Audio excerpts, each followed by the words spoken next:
Recalcar que el pobre Felipe luchó todo un día y corrió todo un día y evidentemente pues el pobre murió a los pocos minutos de llegar a dar la noticia. Otro dato importante, como dijo la amiga, es que en los Juegos Olímpicos de Atenas de 1896 se incorpora la carrera de maratón y es una disciplina, unas láminas complicadas que son difíciles de entender incluso para nosotros, ¿okay?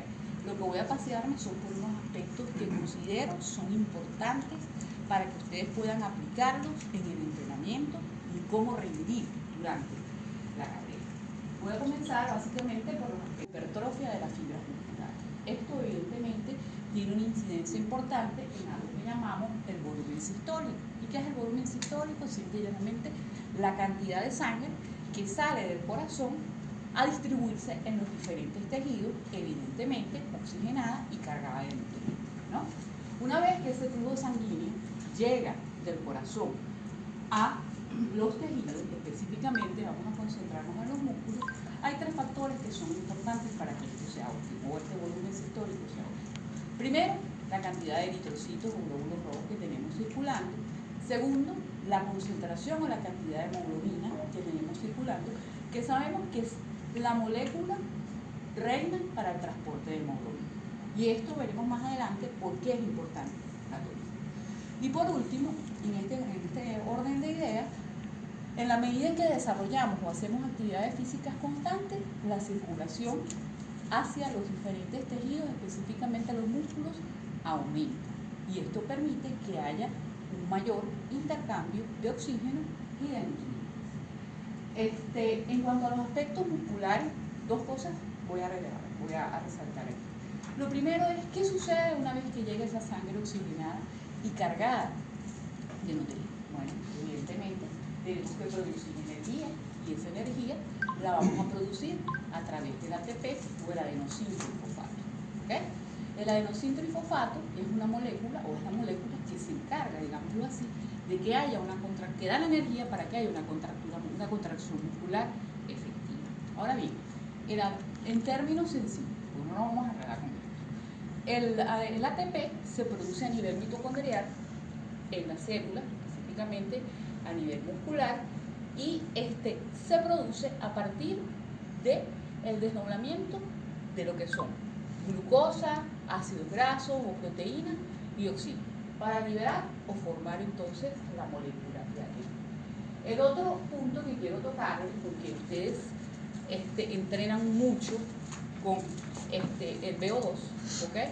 Quiero que sepan o que entendamos pues, que el VO2, más allá de ser un número que se expresa en el dispositivo que utilizamos durante el entrenamiento, lo que significa es la cantidad o la concentración o el volumen de oxígeno que se utilizan a nivel tisular, ¿ok?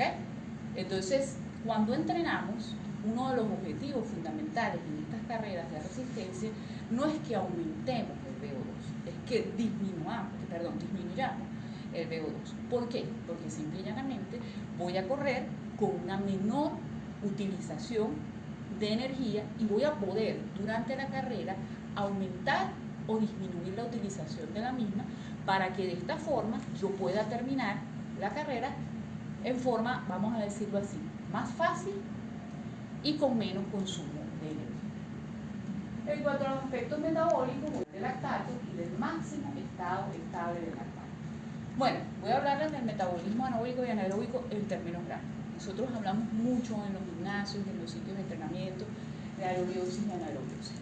Lo importante y lo que quiero que tengan claro es que en el metabolismo anaeróbico se produce energía con presencia de oxígeno. Y en el metabolismo anaeróbico se produce energía en ausencia de oxígeno. Y es aquí el dato más importante, porque justamente en anaerobiosis es que comenzamos con la producción del tan temido ácido láctico, que evidentemente tiene algunas repercusiones importantes. ¿Cuáles son? Evidentemente fatiga y dolor muscular. Una de las cosas importantes que quiero que tengan claras es que todos los corredores de alto rendimiento o deportistas de alto rendimiento deben de trabajar, la mayoría, deben de trabajar en estado de aerobiosis, ¿ok? Y saber administrar cuando aparece el estado de anaerobiosis, cómo lo voy a manejar. Y aquí está entonces el término del umbral del lactato. El umbral del lactato no es más que la intensidad del ejercicio que se necesita para que caigamos en anaerobiosis. Y evidentemente vamos a tener algunos síntomas. Está claro que no vamos a medir los niveles de lactato porque eso es muy complicado, pero a través de los síntomas que tengamos vamos a ir experimentando, vamos a ir, digámoslo así, mejorando nuestro entrenamiento para llegar a esto que es lo que queremos, que es el máximo estado estable del lactato, es decir, la cantidad de ejercicio en la cual puedo trabajar en anaerobiosis, pero pudiendo producir ácido láctico y eliminar ácido láctico. Entonces, esto es una de las cosas que quiero que tengan claras una vez que inician, digámoslo así, el entrenamiento. Otra cosa que no nombré aquí, pero que es importante resaltar, es que tenemos una creencia de que solamente los carbohidratos y las proteínas son esenciales para producir energía. Y no, errado. Cuando hacemos ejercicios de corta intensidad, que es lo que hacemos habitualmente en los gimnasios, de 1 hora, de 45 minutos, pues el principal nutriente van a ser los carbohidratos y específicamente el glucógeno muscular. Pero una vez que avanzamos, digámoslo así, en el ejercicio, el consumo de glucógeno disminuye, ¿ok? Y necesitamos otras fuentes de energía. Y aquí no solamente están las proteínas, sino que están las grasas, y específicamente los triglicéridos musculares y los triglicéridos plasmáticos. Por eso es que es importante en la dieta no solamente pasarnos o fijarnos en comer carbohidratos y proteínas. Y aquí nos hablarán un poquito más de eso, ¿ok? Evidentemente tenemos que comer grasa. En cuanto a los estudios médicos básicos previos a un maratón, los voy a dividir en menores de 35 años y mayores de 35 años. Básicamente son los mismos, ¿no? Con algunas diferencias sencillas que ya se las voy a explicar. Quiero que tengan claro, porque es una de las cosas que sucede con mayor frecuencia, voy a correr, entonces el día antes me hacen la evaluación médica. No, la evaluación médica debe hacerse por lo menos unos 15 días antes, ¿ok? Con la finalidad de que yo pueda identificar problemas que yo puedo corregir y puedo reevaluar nuevamente, ¿ok? En cuanto a los exámenes en los corredores menores de 35 años, igual que nosotros, se va a hacer un interrogatorio y una anamnesis y se van a recoger antecedentes, sobre todo familiares, de enfermedades cardiovasculares, de muertes súbitas, de enfermedades metabólicas, ¿ok? Se va a hacer un examen físico completo que va desde la toma de la tensión hasta la ocultación del paciente para determinar si tengo un paciente normotenso o hipertenso y poder corregir esto y reevaluar, ¿ok? Y evidentemente diseñar estrategias desde el punto de vista médico que deben ser trasladadas al deportista y al entrenador. La ocultación para determinar si hay ruidos anormales, ¿ok? Y dentro de los exámenes de laboratorio, un perfil 20, ¿ok? Del perfil 20, tomar en cuenta, o muy en cuenta, ¿qué? Valores de hemoglobina, ¿ok? Generalmente los corredores, por la forma de alimentarse, tienen valores de hemoglobina bajos, ¿ok? Y como les digo, si tenemos valores de hemoglobina bajos, por más de que tengamos un volumen sistólico, una cantidad de sangre que llegue a los tejidos, no va a ser suficiente y esto evidentemente va a tener una incidencia en el rendimiento durante la carrera, ¿ok? Otros aspectos que se evalúan es la glicemia para ver si hay una euglicemia o diglicemia y hacer correcciones de esto mediante estrategias nutricionales y de actividad física. La función renal, que a veces no le ponemos mucha importancia, pero es supremamente importante, ¿ok? A través de la urea y la creatinina, pero llevando esa urea y creatinina a hacer una relación con lo que es la edad y el peso del paciente, con la finalidad de ver si mi paciente tiene algún tipo de enfermedad renal que requiere otro tipo de evaluación. Evidentemente las pruebas de función hepática, que son bilirrubina, transaminasas, proteínas totales, bueno, simple y llanamente porque el hígado es el laboratorio donde se va a producir todos los nutrientes, ¿ok? Y finalizando, pues evidentemente los electrolitos séricos, que parecen tontos, pero son importantes, ¿ok? Porque deben de corregirse y deben de diseñarse estrategias, sobre todo de hidratación y tipo de hidratación durante el entrenamiento. Lo último que hacemos pues, en la consulta es un electrocardiograma de reposo, sencillo, ¿ok? ¿Y qué vamos a ver qué vamos a buscar en el electrocardiograma? Si hay arritmias, si hay trastornos de conducción o si por el contrario hay algunos cambios que nos hablen en favor de que hay algún problema de circulación coronaria. En los todo lo anterior, pero sí se decide o se pide una prueba de esfuerzo. ¿Por qué? Porque simplemente nos vamos haciendo mayores y la posibilidad de desarrollar enfermedades coronarias pues, es mucho más alta. Y es la forma, evidentemente, de evaluarlo, ¿no? Entonces, si la prueba de esfuerzo es una prueba de esfuerzo positiva o no concluyente, pasamos a realizar un ecocardiograma, ¿okay? En el cual en forma tridimensional veremos cómo funciona el corazón y si hay áreas de disfunción ventricular. Evidentemente, los pacientes que tengan enfermedades coronarias, pues realizarán otros estudios que pueden ir desde un cateterismo y evidentemente se decidirá si puede o no hacer la carrera. ¿Okay?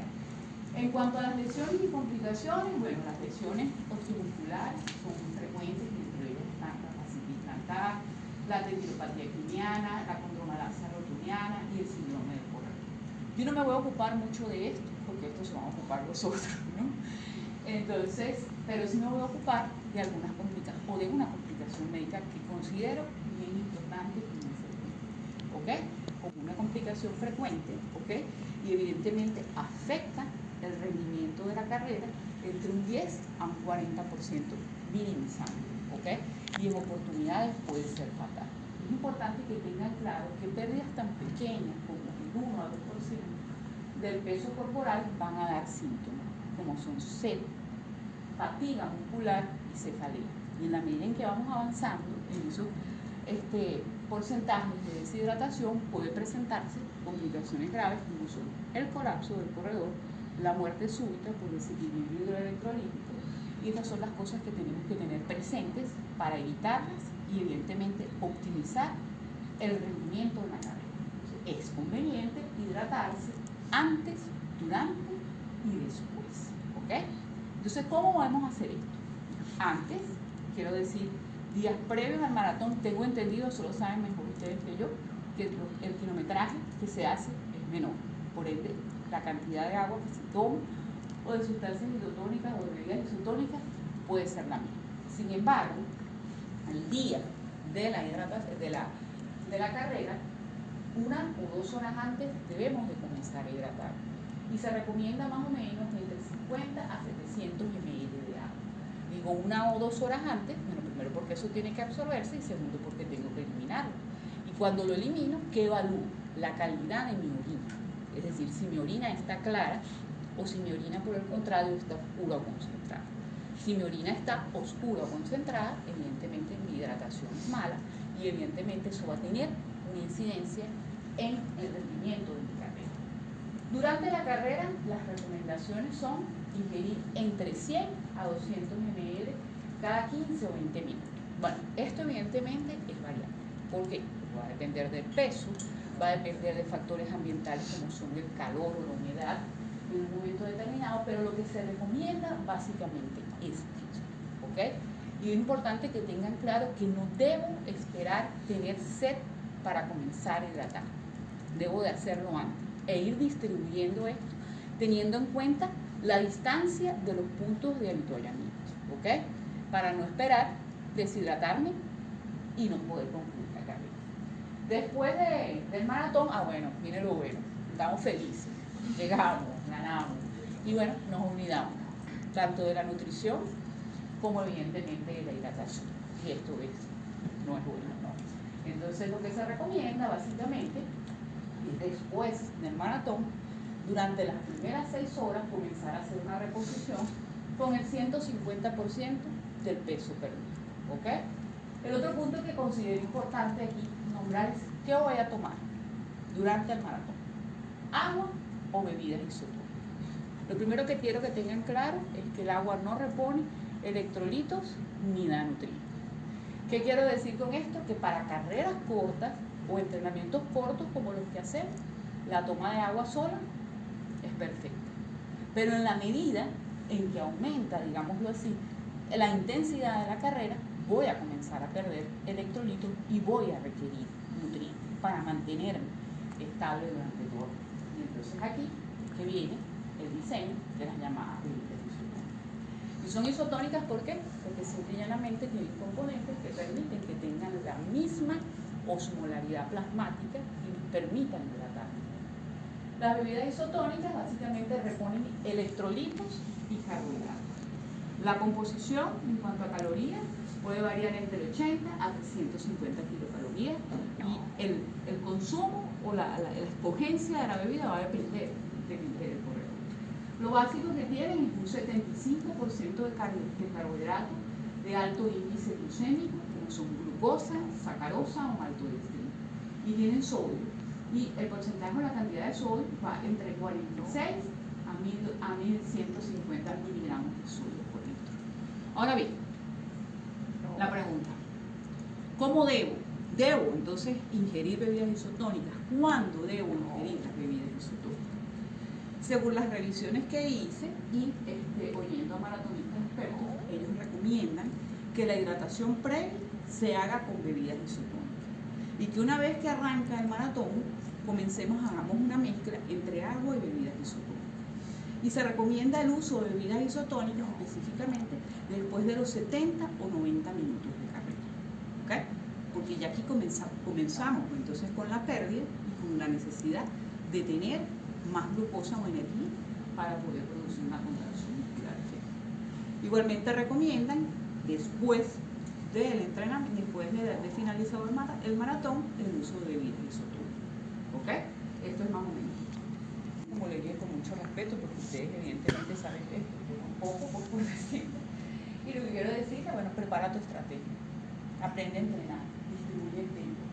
Entrena en forma progresiva. Quiero que tengan claro, bueno, cualquiera, sentido común, que para entrenar un maratón eso no se hace en un mes. Eso requiere de meses, de tiempo. ¿Ok? Cuida los detalles, desde cómo me hidrato, cuáles son las evaluaciones que debo tener previas. Entrena duro y descansa duro.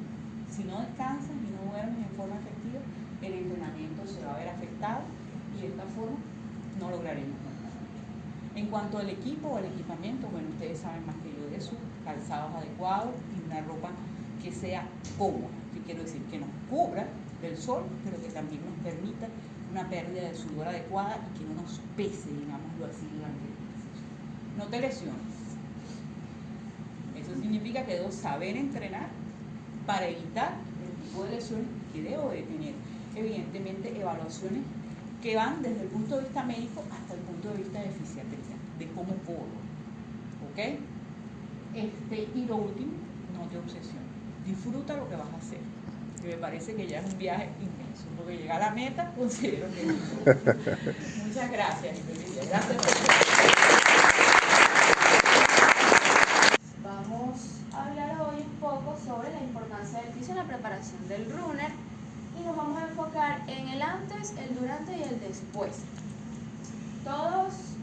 Mi trabajo comienza cuando ustedes como corredores dicen o ven esa publicación, ya salió la caja, ya tenemos fecha, ya empiezan a prepararse, hablan con su entrenador, con su preparador físico, con su coach, y empiezan a prepararse en forma logística, económica, pero la parte de la salud es muy importante, ¿ok? Es una parte que tenemos que tomar en cuenta y tomar en cuenta todos los profesionales que como equipo multidisciplinario conformamos el trabajo para ustedes. Me hubiese gustado bastante que la doctora Elena estuviera aquí porque trabajamos en conjunto. Una pequeña explicación para muchos que tienen la duda, porque siempre me lo preguntan: ¿cuál es la diferencia entre el fisiatra y el fisioterapeuta? ¿Okay? Por eso ella me gustaba que estuviese aquí, porque ella le va a dar su parte de este equipo que nosotros formamos en conjunto con nutricionistas, psicólogos, médicos general, traumatólogos, porque es un equipo bastante grande. El fisiatra es el médico que se especializó, o sea, estudió medicina y se especializó en la rama de la medicina física o de la rehabilitación. Él es el que se encarga de hacer una evaluación completa del paciente y nosotros nos encargamos de la parte de ejecución, es decir, nosotros en conjunto con el fisiatra damos al paciente todo lo que necesita para su recuperación. Es decir, ella es la que se encarga de hacer la evaluación completa de todo lo que estudios de imagen, si el paciente requiere algún tipo de tratamiento adicional invasivo, y nosotros nos encargamos de la parte de rehabilitación, ¿ok? De ejecutar el tratamiento y de la parte funcional del paciente. Vamos delante en la preparación, yo lo pondría más o menos unos 2-3 meses antes, que es lo que un ciclo de preparación para una competencia o para una carrera tan exigente se requiere. En un mes no podemos prepararnos para un maratón. ¿Por qué? Porque es un trabajo que lleva bastante tiempo, y en particular yo hablaría de 3 meses. ¿Qué hacemos nosotros antes? O sea, ¿qué hacemos en esos 3 meses? Nosotros evaluamos al paciente de forma funcional. Los fisioterapeutas tenemos la capacidad de poder evaluar al paciente, pero de forma funcional. Yo no te voy a evaluar a ti que tú me llegues con un estudio, una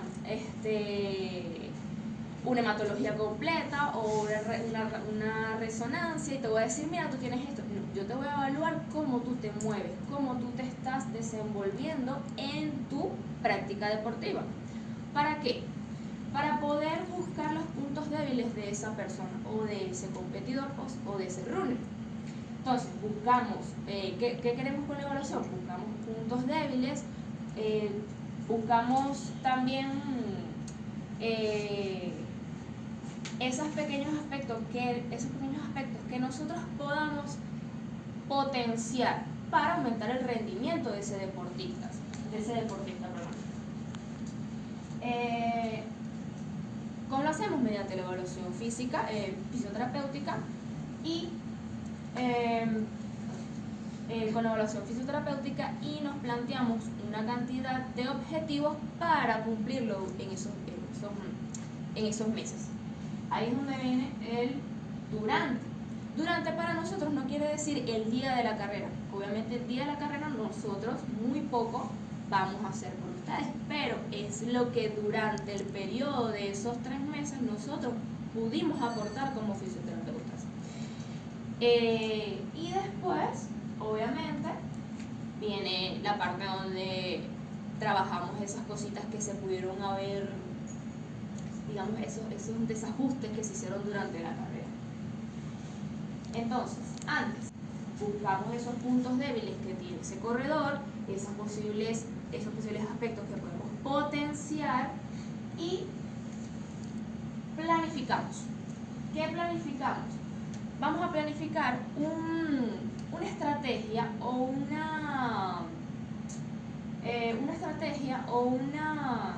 ¿cómo le podría llamar?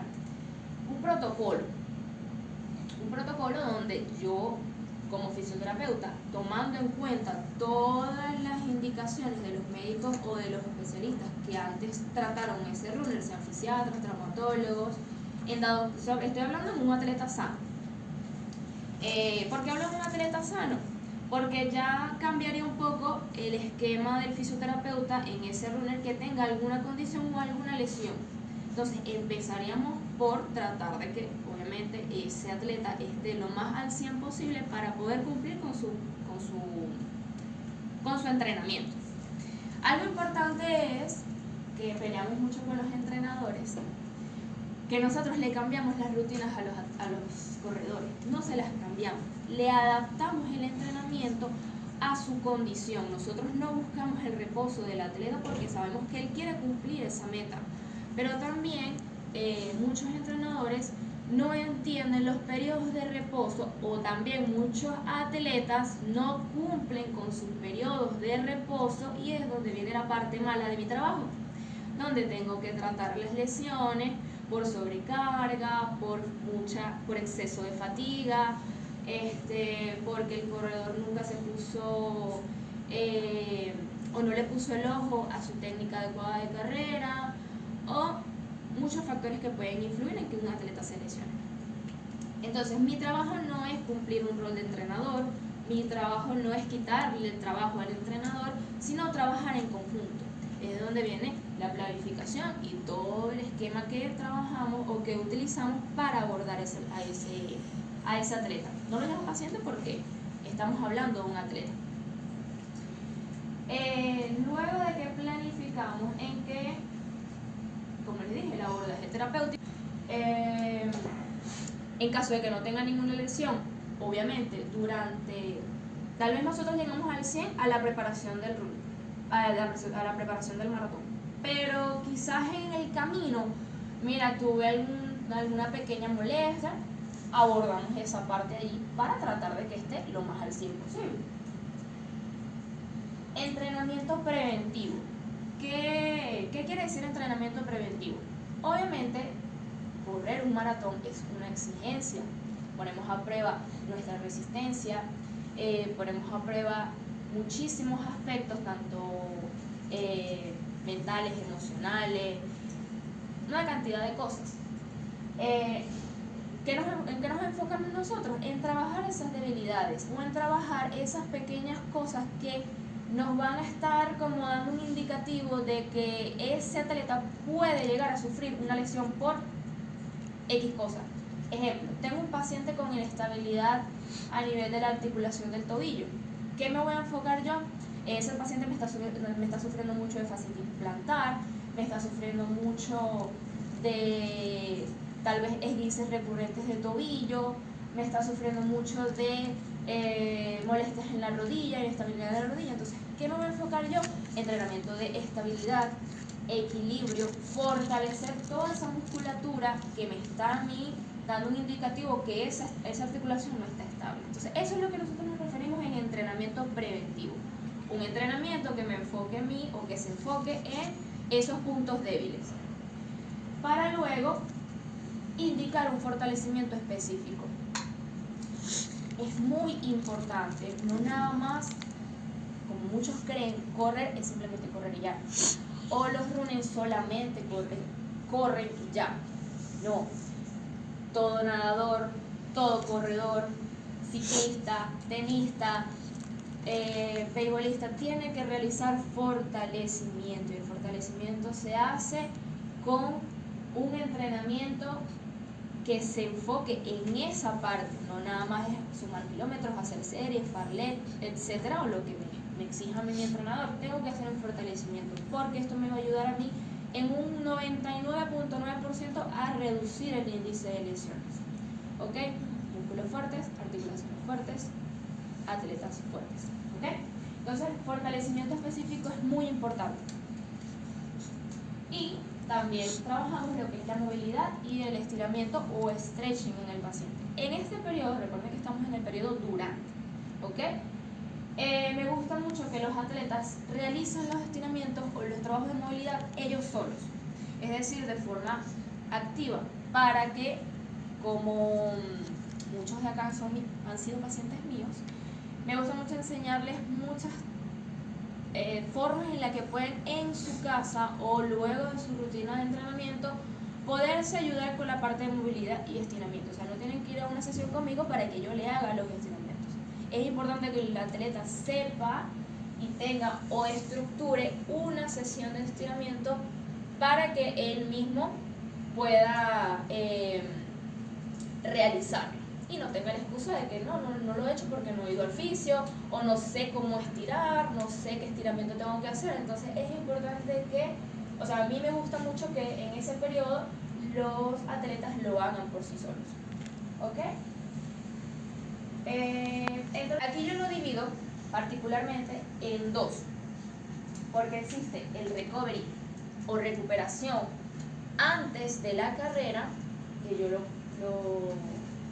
lo recomiendo 72 a 48 horas previo, donde realizamos descargas musculares, que es más que es un masaje deportivo, o un masaje de recuperación, donde lo que buscamos es por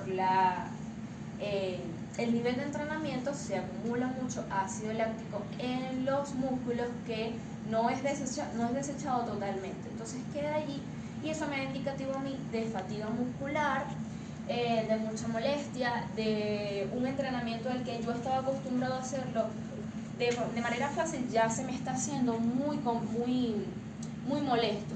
Ok, supónganse que un día les toca hacer 5 kilómetros y para ustedes eso es tranquilo. Resulta que se me está haciendo incómodo. ¿Por qué? Porque ya tengo demasiada sobrecarga y demasiada fatiga. Entonces, algo que normalmente yo hago con facilidad se me está haciendo molesto, pero es por esa fatiga. Entonces, eso es una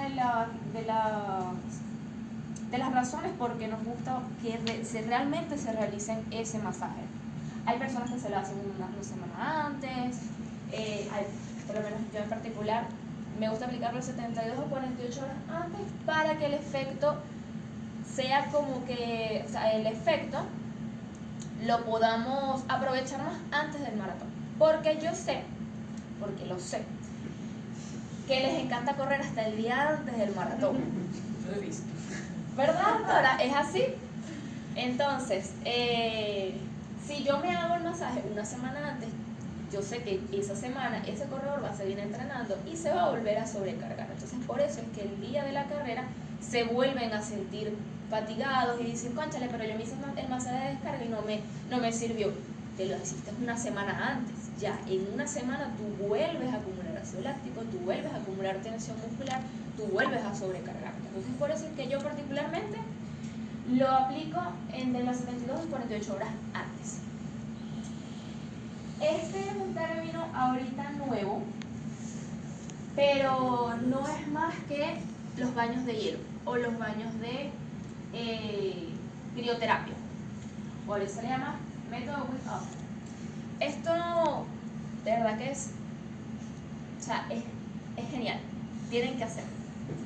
De verdad que sí. Y tiene muchísimos beneficios a nivel deportivo. Ahorita ha estado bastante en tendencia en la parte deportiva y no deportiva. En la parte estética también lo están aplicando bastante por los beneficios a nivel de tejidos. No es más que baños en inmersión, bañeras con hielo, piscinas con hielo. Sí, hay personas que dicen, no, yo no puedo, pero hay un trabajo previo antes de esto. No es nada más agarrar la bañera, llenarla de hielo y meterme. Porque puedo tener un shock a nivel térmico que me puede tener bastantes complicaciones. Entonces, hay un trabajo previo antes de eso, hay que prepararse. Y es importante la meditación, controlar la respiración, saber cómo respirar y un punto importantísimo, la concentración.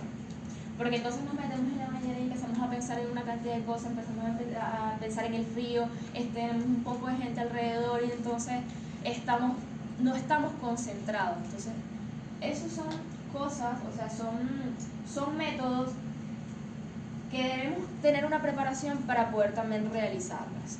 ¿Okay? Es algo muy sencillo, pero hay que tener. Se recomienda entre 2 a 5 minutos mantener la inmersión. Es difícil, por eso hay que hacer un trabajo progresivo. 40 segundos, 1 minuto, luego posteriormente, cuando también aprenda a controlarme, porque es otra cosa saber controlarte en ese momento, ¿okay? Que todo lo que hayas puesto en práctica, la concentración, las respiraciones, todo, lo puedas poner en práctica en ese momento, ¿ok? Yo lo recomendaría también unas 72 o 48 horas antes, y entre los beneficios es, básicamente, cuando utilizamos el hielo, hacemos una vasoconstricción, es decir, estamos disminuyendo el aporte sanguíneo a los músculos, pero ¿qué pasa? El efecto viene luego que yo me salgo de la bañera, donde obviamente ya estoy abriendo esos vasos sanguíneos y viene esa acumulación de sangre en el organismo. Esa acumulación nueva de sangre nueva en el organismo es lo que me va a ayudar a mí a reparar tejidos y a conseguir los beneficios que este método me puede aportar. También el descansar, el sueño, obviamente la relajación, y es un principal o es muy importante a nivel de inflamaciones, que disminuye bastante inflamaciones internas por el esfuerzo del entrenamiento, contracturas musculares, microdesgarros que siempre van a estar porque es fisiológicamente normal que hayan micro desgarros a nivel muscular porque es una exigencia que le estamos pidiendo al músculo. Claro, patológico ya es cuando hay un desgarro de gran nivel. Eso es otra cosa y de esa cosa no vamos a hablar porque hoy estamos hablando de esos temas. Y el stretching en esta parte, si se recuerdan anteriormente cuando les dije cómo trabajaba yo la movilidad y el estiramiento durante, en este periodo me gusta que hacerlos asistidos. ¿Ok? En esta parte que estoy hablando antes del maratón, me gusta hacerlos asistidos porque allí digamos que exigimos un poco más a esa flexibilidad muscular del paciente, que el paciente obviamente no le gusta sentir dolor y él no va a hacer el estiramiento como tal o como al 100%. Entonces aquí yo sí le exijo un poquito más de ese músculo y los hago asistidos. Me quedo acá porque estoy hablando en este aspecto de la parte del recovery antes, el recovery después. Es decir, llegaron a la meta, cumplieron el reto, nos sentimos fabuloso. Cansados pero fabulosos. Sí. Luego, yo siempre les recomiendo realizarse la descarga antes y realizar la descarga después. Son diferentes descargas, son diferentes manipulaciones.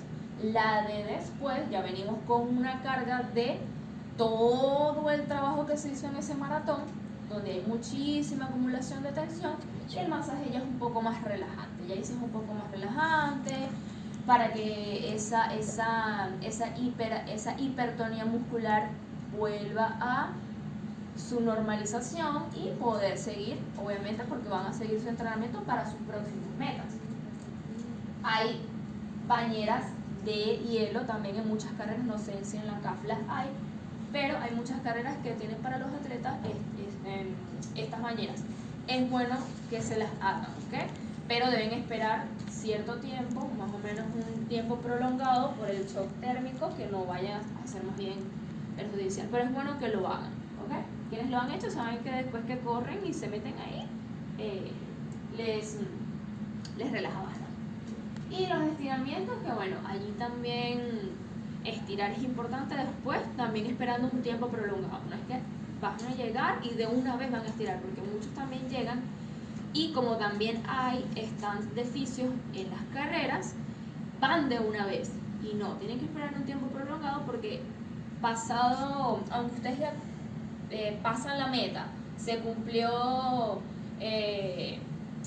pasan la meta, empiezan a estirar, todavía queda un pequeño grado de contracción muscular, es decir, una pequeña hiperactivación muscular, y si nosotros llegamos a hacer un esfuerzo, un estiramiento muy forzado, puedo lesionar inclusive después de la carrera. Entonces, siempre es esperar un tiempo prolongado, 10, 15 minuticos, para meterme en la bañera o ir al stand de fisio a que me hagan alguna manipulación, ¿ok?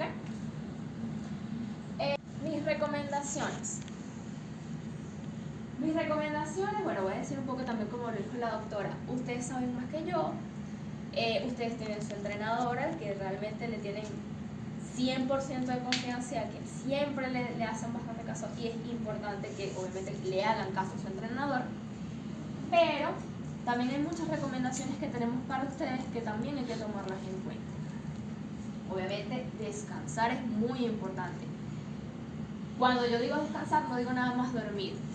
Descansar hablo de respetar sus tiempos de descanso, sus tiempos de recuperación, ¿ok? Si en su plan de entrenamiento les ponen un día de descanso, ustedes no tienen por qué ir a hacer 5 kilómetros, o no tienen por qué ir a hacer una clase de spinning, o tienen que ir a hacer una clase. No, es su tiempo de descanso, es un descanso total, es un descanso donde ustedes no van a hacer nada a nivel de esfuerzo físico. Que ustedes van a pasar todo el día acostados en una cama, postrados. No, de esfuerzo físico, de entrenamiento, porque su entrenador para algo le está colocando ese descanso, ¿ok? Entonces, respetar sus periodos de descanso es muy importante. Calzado adecuado. Cuando hablo de calzado adecuado es un punto muy importante. No lo mencioné en la parte del antes, aunque eso va en la evaluación del médico, más que todo el traumatólogo o el fisiatra. Un estudio de pisada. Debemos hacer un estudio de pisada antes de una carrera como esta, o tienen que realizarlo, sea un maratón, sea una media maratón o sea unos 10K, hay que realizarse por lo menos un estudio de pisada cada 6 meses o 2 veces al año, porque es muy importante. Supieran la cantidad de lesiones que puede llevar un calzado inadecuado, ¿ok? Entonces es importante hacerse un estudio de pisada, y respecto a eso yo voy a la tienda y me compro el zapato que yo necesito. No es el zapato bonito, no es el que me combina con el outfit, no es el que me recomendó el entrenador, no, es el que usted para su tipo de pisada necesita, ¿ok? En el calzado adecuado también va lo que es ropa adecuada, como ya la doctora lo comentó. Respetar los entrenamientos, no ponerle más al entrenamiento. Si me mandaron 10 kilómetros, son 10 kilómetros, no son 15. No porque yo me sentí bien voy a hacer 15. ¿Ok? Sí, yo sé. Okay. Entonces, respetar los entrenamientos. Y aquí también entran los entrenamientos de fortalecimiento. Si mi entrenador de sala, si mi fisioterapeuta me mandó un entrenamiento de fuerza para cuádriceps y me mandó 4 series de 20 con tal peso, yo no le tengo que poner 5 series de 30, yo no le tengo que poner más peso del que puedo levantar. Respetar el entrenamiento, tan fácil como eso, ¿ok? Eso me va a ayudar a prevenir muchísimas lesiones. Comunicación atleta-fisio. Esto es muy importante, esto es un tema, porque así como ustedes le escriben a su entrenador todos los días, mire coach, sí logré hoy, hice tanto tiempo, a tal ritmo, no sé qué, es importante que comuniquen a su fisio también cuando ustedes, no nada más cuando ustedes se sientan mal, ¿ok? A nosotros nos gusta o a nosotros nos importa que ustedes nos digan, mira fisio, hoy corrí tanto y me fue bien. Eso es mejor que me escriban, fisio, necesito que me veas porque hoy corrí y me dio un tirón. No, a mí me interesa saber que ustedes están cumpliendo con su entrenamiento preventivo, con su ejercicio de fortalecimiento, con su adecuado entrenamiento que le pone su entrenador y que los cumplieron su entrenamiento de forma adecuada. Entonces, la comunicación atleta-fisio es importante porque yo también les puedo dar muchísimas recomendaciones, les puedo dar planes de estiramiento y me gusta saber si los cumplen. Por eso que siempre les escribo, a los que se han visto conmigo, saben que yo les escribo, hicieron su entrenamiento, hicieron su ejercicio. Entonces, esa comunicación es importante, ¿ok? Ejercicio de fuerza y preventivo, como ya les dije anteriormente, 100% recomendado de mi parte. Bueno, aquí también, en lo que es el ejercicio de fuerza, es importante conseguirse un buen entrenador, ¿ok? Porque también tengo atletas que van a centros de entrenamiento, gimnasios, y no hay comunicación entre el atleta, entrenador, fisio y coach específico. Coach específico quiere decir el coach que ustedes, su coach de running, el coach de natación, etc. Es importante esa comunicación también, porque entre todos hacemos el equipo multidisciplinario para que el atleta vaya lo más óptimo posible a cumplir su meta.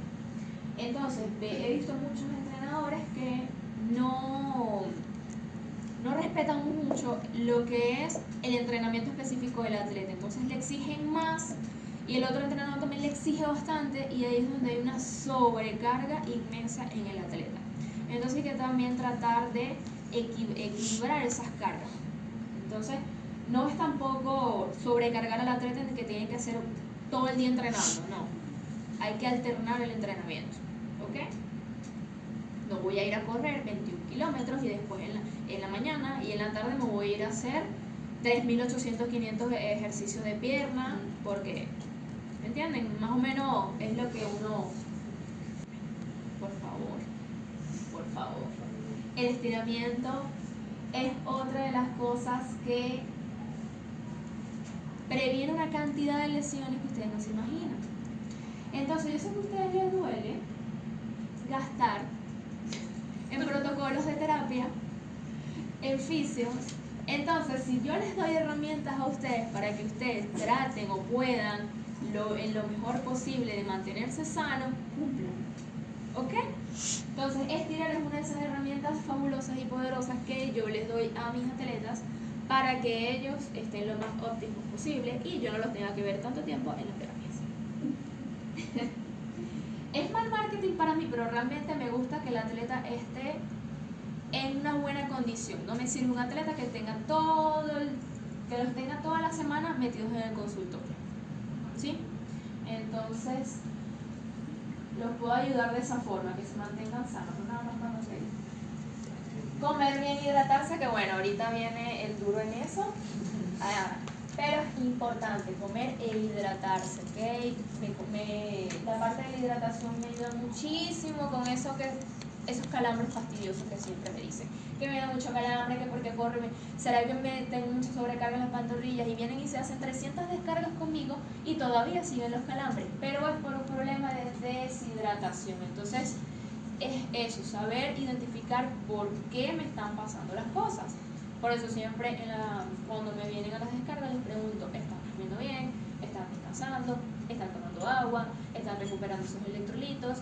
Porque no nada más el cuerpo avisa, ¿ok?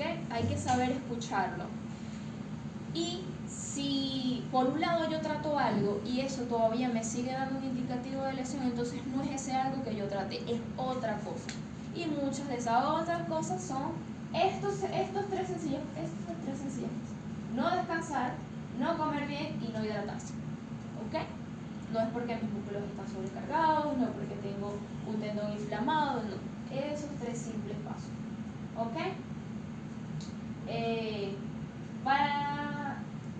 Para mí esta frase es bien chévere porque me habla de que la fisioterapia deportiva es tu mejor aliada en el proceso de cumplir tus metas como atleta.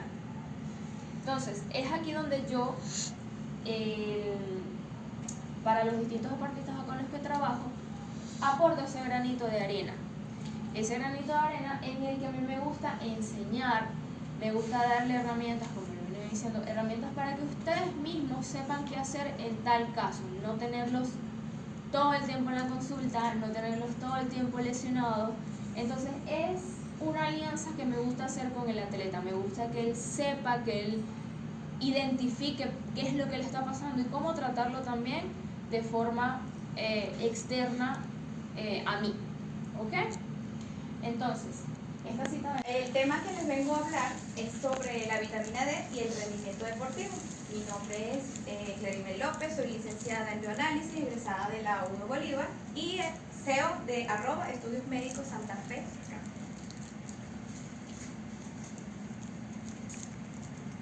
Hablemos un poco sobre qué es la vitamina D. La vitamina D es un nutriente clave que ya se ha visto que su deficiencia es un factor limitante en el rendimiento deportivo y en niveles adecuados es un potenciador de este rendimiento. Pero ¿qué es realmente y cuántos de nosotros hemos escuchado hablar sobre la vitamina D? La vitamina D, también conocida como vitamina de la luz solar, es una prohormona que podemos obtener a partir de 3 formas. La primera, a partir de la exposición directa de la piel con el sol, a partir de la dieta y a partir de suplementos. Estudiando un poco, obviamente, en estudios aparece que vamos a tener deficiencia en aquellos deportistas generalmente donde practican deportes en sitios cerrados.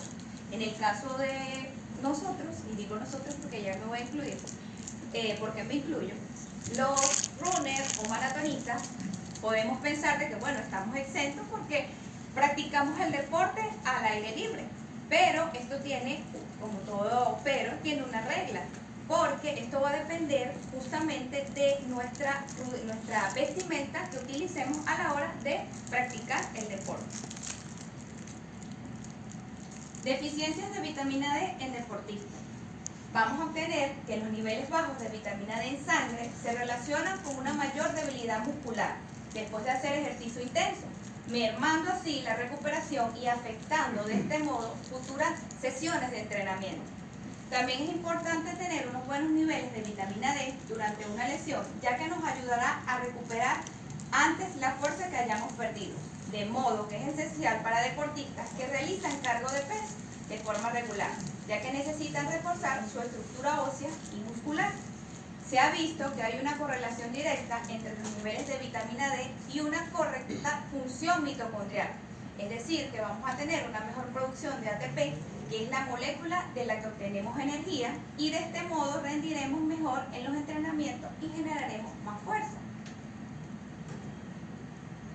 ¿Qué debo hacer para conocer mis niveles de vitamina D? ¿Cuántos de los que están aquí en algún momento? ¿Qué debemos hacer? Para conocer tus niveles de vitamina D, solo tienes que hacerte un análisis de sangre y ver cómo tienes los niveles de vitamina D. Mirarlo es importante debido a que actualmente muchas personas tienen deficiencia de vitamina D y es muy común y va en aumento.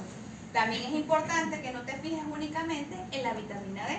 Como bien lo mencionaba la doctora Adriana en su exposición, es importante, obviamente, el perfil 20, porque en ese perfil 20 vamos a conseguir no solamente, o sea, la parte de, digamos, de rutina, sino muchos exámenes que nos van a dar o nos van a dar diagnóstico de la parte hepática, renal, hemoglobina, etc. Pero también es importante analizar calcio, magnesio y fósforo, adicionalmente a esto los electrolitos, y una de estos parámetros importantes como es la vitamina D.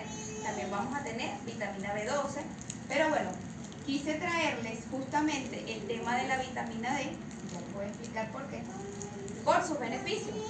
La vitamina D puede ser de gran ayuda en deportistas que tengan déficit de vitamina D, ya que previene la pérdida de masa ósea y muscular, y de modo que mejora la fuerza y potencia muscular y ayuda en la recuperación en caídas o lesiones.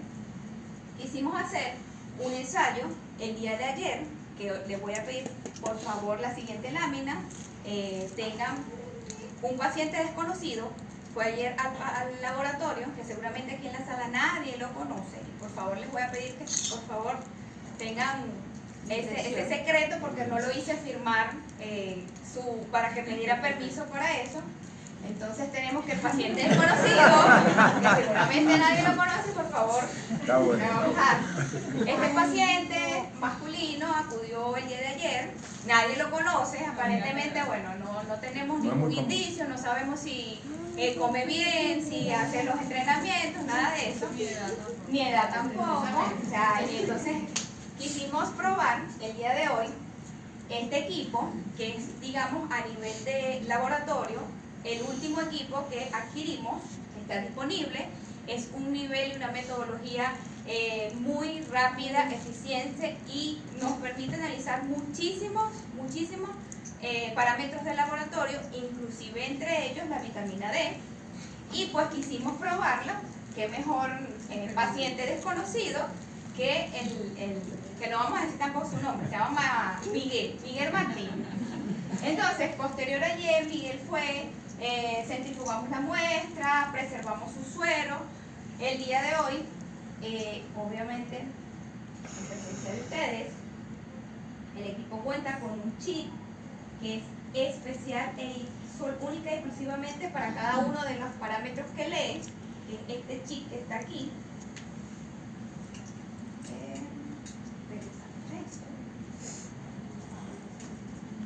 Que tiene un resultado en sangre de 46.46.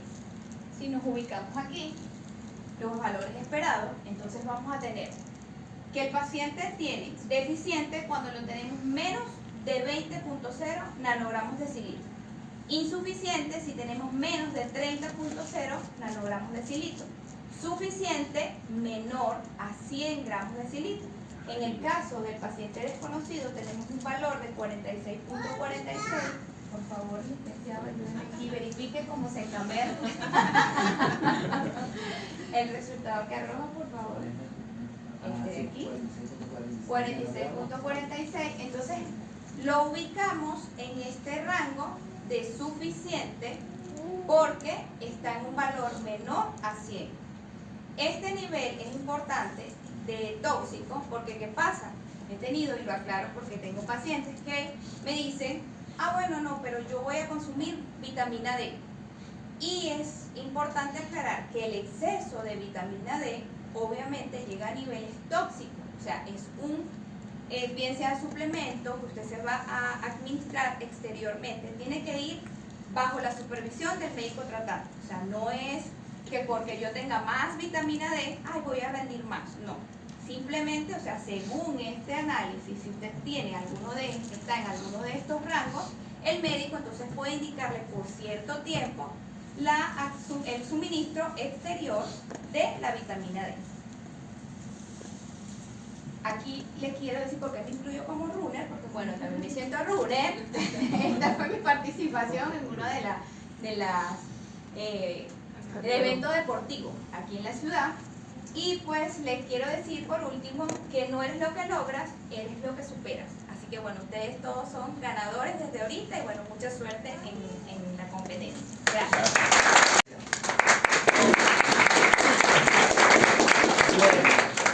Bueno, muy buenos días, de verdad que muchísimas gracias por venir, me ilusiona esto. Era un sueño de nosotros como team, acompañado con las compañeras de Cazadores, Deli, Luz, María, todos que estamos aquí atrás, de verdad le agradecemos muchísimo que hayan venido. Veo muchas caras conocidas, aquí las coloqué, todos los domingos nos vemos. No solamente ya va, es solamente los que estamos siendo candidatos para el maratón, sino también están los compañeros de media maratón. Y es un trabajo semanal fuerte, y no solamente lo veo yo ahora como ponente, sino como atleta. No es nada fácil, hay que levantarse temprano, a veces las diligencias, las ocupaciones, familia, eso también trae una carga, y por eso es que tratamos de traer un grupo súper especialista, amigos también. La doctora Adriana, de verdad te lo agradezco, gracias por aceptarlo. Mi fisio, también muy agradecido, y una gran amiga, Anaer también, y falta mi hermana y amiga, la doctora Lenae, que bueno, lamentablemente, bueno, por cuestión de salud no pudo venir. Pero bueno, ya estamos aquí y lo importante es comenzar. Bueno, yo cuando tomé la decisión un día corriendo con Delibé en el paseo así, hace como unos 8 meses, ella estaba muy contenta y este Delibé así, bien contenta. Y ella me estaba comentando, Nutri, que nos vamos a lanzar el maratón del 2024 y tal, y yo como que estaba viendo una pata Conmigo, dijo Luis. ¿Qué está hablando de él? Sí, ella estaba bueno, toda una diva, la conocemos. Y bueno, nada, tomé la decisión, ya he hecho 4 media maratón, gracias a Dios. Y bueno, ahora estoy con esto, la parte del maratón. Sabemos que es una preparación bastante fuerte, muchachos. Definitivamente, como todos los ponentes anteriores, es un trabajo multidisciplinario. Aquí, y les quiero decir algo, nadie tiene una verdad absoluta, ¿ok? Porque yo sé que ustedes se llenan de información, aquí nadie tiene la verdad absoluta. Ayer estaba leyendo y estos días repasando, ahora se está hablando de 120 gramos por hora, ya ahorita lo vamos a ver. Entonces, estamos investigando, hay muchas revisiones, ¿ok? Entonces, bueno, principalmente, ¿cuál es la función del nutricionista? Ella es combustible. ¿Combustible para qué? Para que ese trabajo que están ustedes haciendo, que estamos haciendo, sea de forma óptima y que entonces afecte y haga algo bien positivo con respecto al rendimiento. Lo segundo es favorecer la recuperación. Si no recuperamos, es imposible aguantar los 85 kilómetros semanales que nosotros hacemos. Imposible. Y no solamente 85, hay unos que hacen 100, 110 kilómetros. Entonces, por lo tanto, entonces, ¿qué debemos hacer? Bueno, hay una parte muy importante como es la parte de alimentación, nutrición y suplementación. Y otra de las cosas importantes también es alimentarse y recuperarse. El día de la carrera lo coloqué y voy a dar varios tips, pero también los días de entrenamiento. Me ocupa mucho que veo compañeros que, wow, la parte de hidratación, la parte de nutrición, debemos entonces estar muy pendientes. Como yo se lo estaba diciendo a un grupo de compañeros, esto no es un juego, esto es un maratón, y muchos en un maratón se han quedado ahí. Entonces, bueno, la doctora lo habló perfectamente, muerte súbita, un síncope, pum, cayeron y bueno, o un golpe de calor, se deshidrataron y lamentablemente no pudieron terminar. ¿Por qué? Porque entonces debemos como que reflexionar y decir, wow, ¿cuántos meses estamos entrenando? Nosotros comenzamos en noviembre, pero ya de octubre ya estamos haciendo. Creo que desde el año pasado estamos haciendo toda una plataforma para entonces llegar a donde estamos ahorita. Eso fue lo que yo hice. Yo hice 3 media maratón el año pasado. Hice entonces el preámbulo para hacer un maratón. Por lo tanto, entonces, ¿qué debo hacer? Bueno, hay unas reglas prácticas que yo les traigo. Traté de hacerlo lo más digerible posible, chicos y chicas. Una de las cosas, vamos a ver la determinación del éxito en eventos de larga distancia, nutrición durante el entrenamiento y obstáculos frecuentes de los corredores, periodización de la nutrición en el entrenamiento, nutrición e hidratación para la preparación de la carrera, el día C, el día de la carrera, el día importante, y otra de las cosas, la parte de suplementación. ¿Qué nos determina el éxito? El éxito lo determina varias cosas bien importantes. El performance está ligada a 3 factores, y una de ellas ya lo habló la doctora Adriana y lo dejé como ella como médico. Hay una cosa muy importante, es ese gasto de oxígeno máximo, y por lo tanto entonces debemos entender que es esencial, porque sin ese oxígeno nunca vamos a soportar esos 35 kilómetros que hicimos hace una semana. Imposible. Otra de las cosas también es la fracción del el volumen de oxígeno máximo que se puede sostener en la distancia.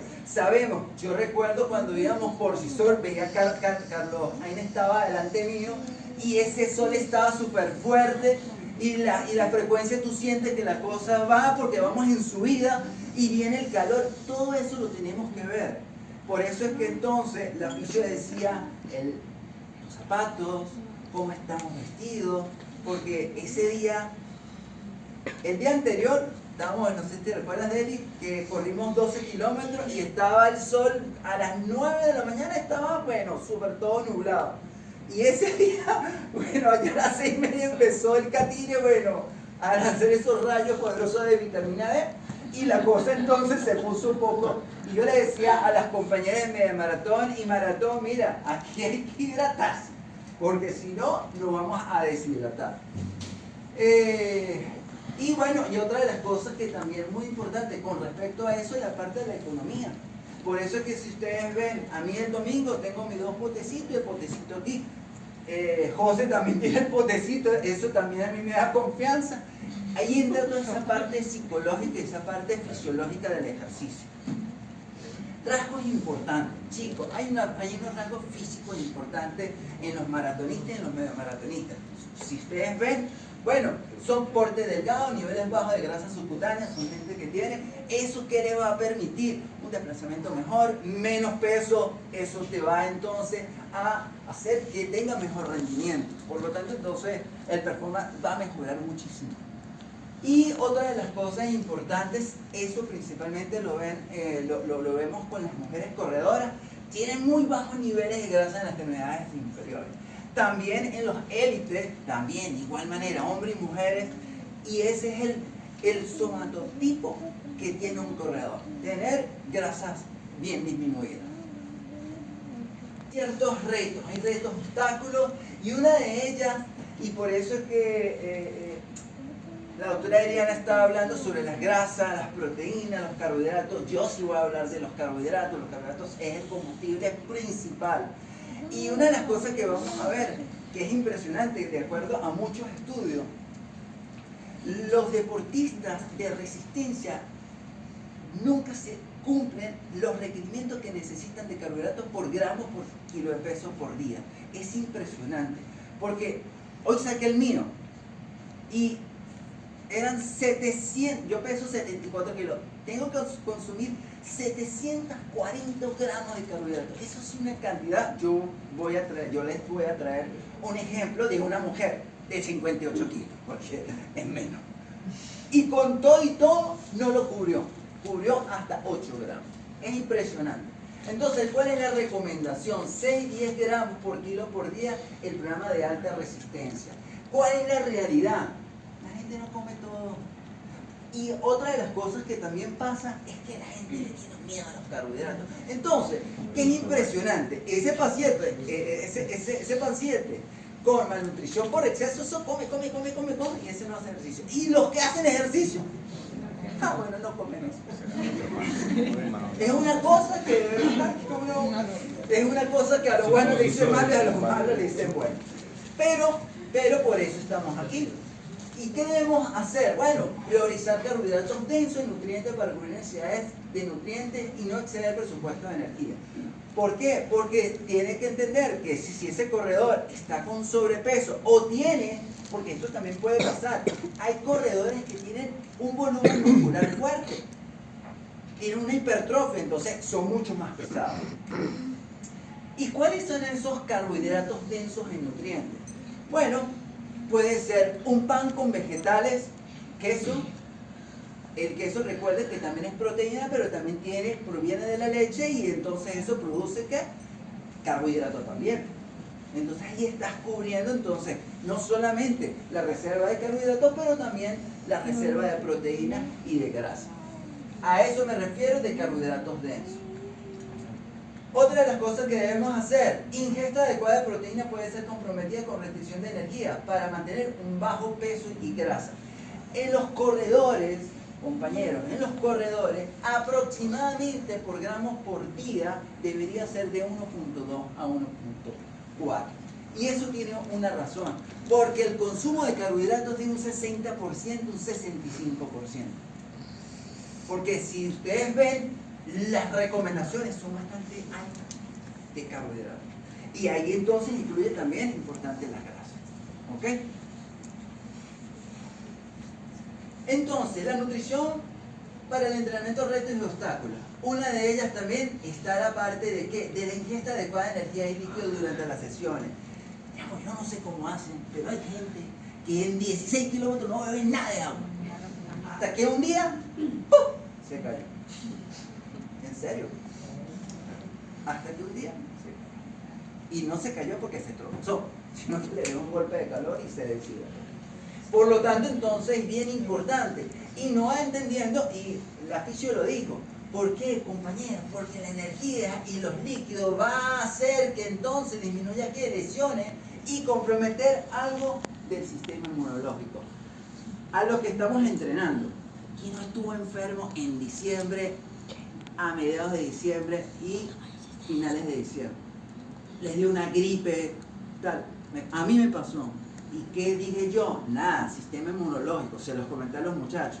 Nada, ¿por qué? Porque ya comenzamos casi un mes y medio, ya tenías una carga de kilómetros y de sobreesfuerzo bastante fuerte. Y ahí hay un toque. Por lo tanto, entonces debemos darle nutrientes, ¿para qué? Para fortalecer el sistema inmunológico. Recuerden que esto es continuo. Por ejemplo, mañana yo tengo que hacer 27. Y no se ríen mucho, ustedes también. Uno es 27, otro 22, los de 21 seguro 15 o 18. No sé, son kilómetros.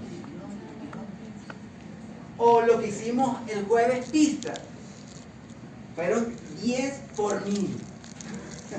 ¿Son qué? 12 kilómetros. Ah, no, y aparte de eso se tiene que llegar al punto de inicial. Entonces son 12 más 3 de calentamiento más 1 de recuperación, 16 kilómetros el jueves.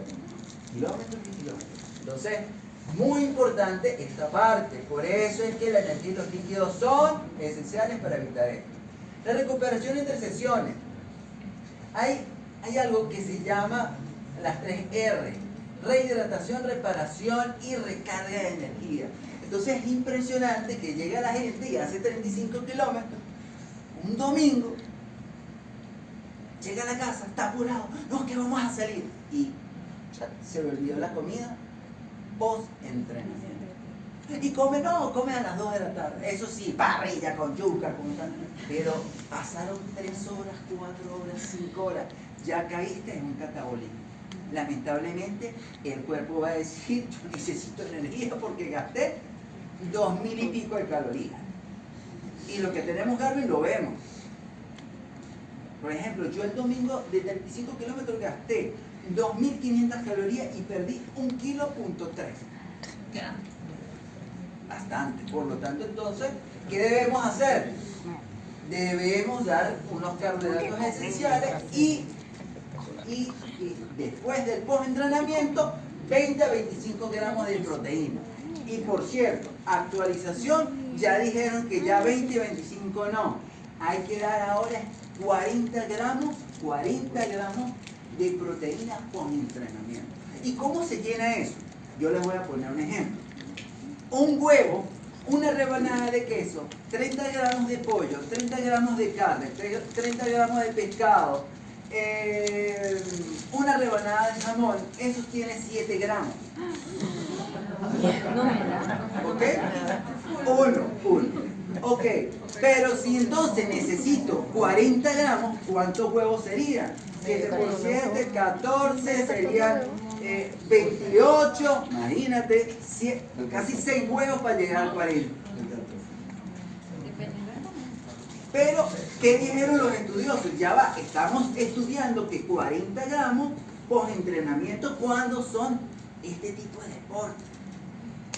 Por ejemplo, ¿qué hice yo? Yo invierto en mi salud, yo no soy un muchachito. Entonces, ¿qué hice yo? Un buen protein, después post-entrenamiento, los que me conocen saben, me llevo mi cavita, me llevo mi buen protein y una barra proteica ahí cubrí 45 gramos de proteína después, porque después iba a hacer otra cosa. Entonces ya garanticé ese anabolismo, esa recuperación, esa rehidratación, esa reparación y esa adaptación fisiológica que el cuerpo hace. Y otra de las cosas importantes, optar por alimentos enteros ricos en nutrientes, altos en fibra. Entonces la gente lo que quiere es que empanada frita, chévere, buenísimo, pero métele una frutita y unos vegetales.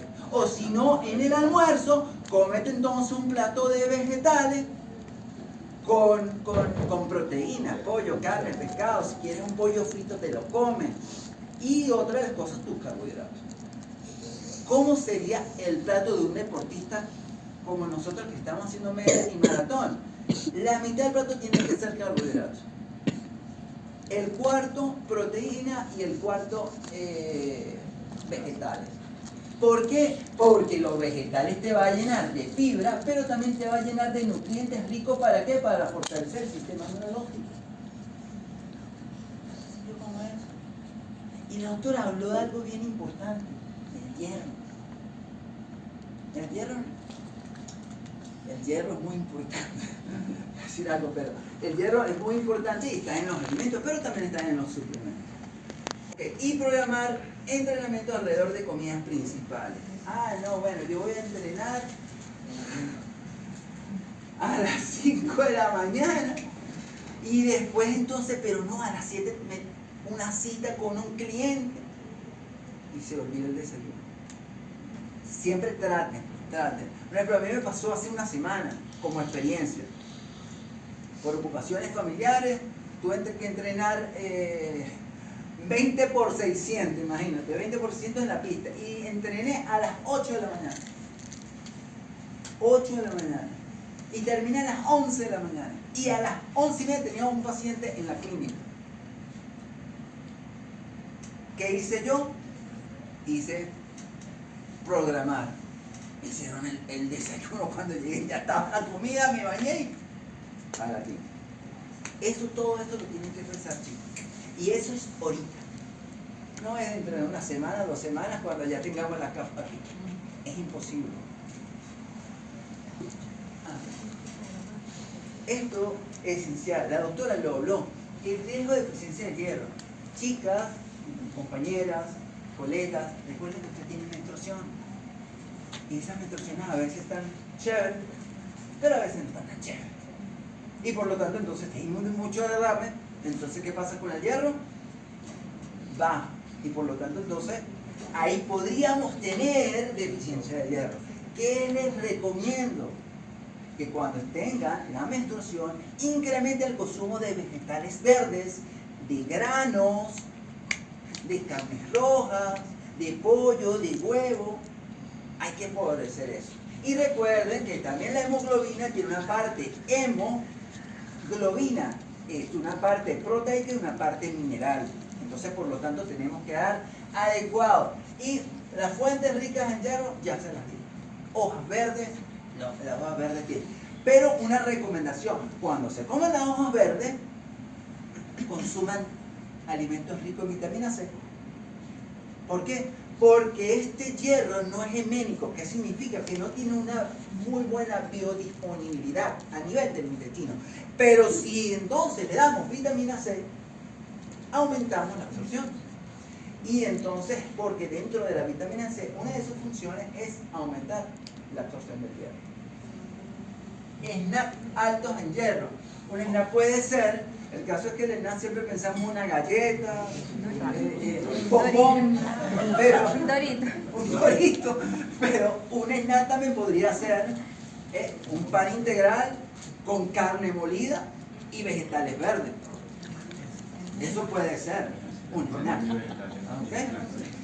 Eso es una de las cosas que entonces debemos trabajar. Riesgo de alteraciones del ciclo menstrual por deficiencia de hierro, ya se los nombré, porque ustedes tienen ese punto y que debemos fortalecer. Para ti, Nutri, para ti. Pero ya va, pero hay ciclistas que van de aquí a Cantabria, que son 120 kilómetros. Ok. Riesgo de problemas gastrointestinales. Ok, algo bien esencial de esto, y qué bueno que lo están disfrutando porque eso era lo que quería. Nos ha pasado. Y no solamente en TNT, ¿verdad? Llega un domingo, a mí me pasó un domingo impresionante. Yo dije, no amanecí bien. Pero bueno, fui al 2, fino, chévere, pero en plena carrera, recuerdo que estaba con un compañero que lástima que no vino porque está trabajando. Estábamos haciendo la magnolia. Subiendo la magnolia y él ve que yo hago. ¿Qué pasó? Nada, problema gastrointestinal.